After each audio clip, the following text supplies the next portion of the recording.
नमस्कार मंडळी, मी मनीषा शेतकरी कन्या स्वागत करते आपल्या यूट्यूबवरच्या नवीन व्हिडिओमध्ये। तर बघू शकता आज फायनली आमच्याकडे 1 महिन्याच्या नंतर चांगला पिकायोग्य पाऊस झाला। तर खूप असं वातावरण सगळं हिरवं हिरवं वाटायला लागले आणि आताच पाऊस येऊन गेला। बघू शकता इकडे पाणी पाणी झाले। तर आज आहेत आमच्या आळ्या मोल्टवर। तर मी दाखवते तुम्हाला आळ्या कशा मोल्टवर असतात ते। आमच्या आळ्या मोल्टवर आलेल्या आहेत। तर आता मी दाखवते तुम्हाला मोल्ट म्हणजे काय असते।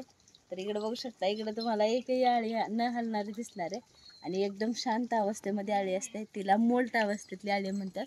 कारण की ती एकतर पालाही खात नाही आणि काहीच करत नाही आणि हालतही नाही। बघू शकता अशा प्रकारची आळी आपली एकदम स्तब्ध राहते।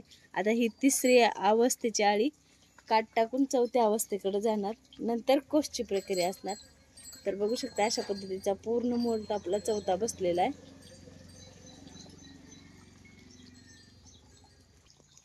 आपल्या आळीचा मोल्ट हा आता 36 तासाचा असतो आणि 36 तास आळी एकाच जागेवर स्तब्ध राहणार आणि नंतर मोल्ट उठणार आणि आळी प्रत्येक वेळेस सापासारखं काट टाकून दुसऱ्या अवस्थेकडे जाते।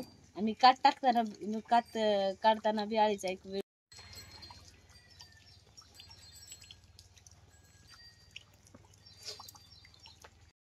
तर तुम्ही आळ्या आता बघितलंच असतात, मोल्टवरल्या आळ्या अशी स्तब्ध असते। तर कसा वाटला व्हिडिओ नक्की कमेंट करून सांगा आणि तुमच्या इकडं आहे का पाऊस नक्की सांगा। तर भेटू पुढच्या व्हिडिओमध्ये।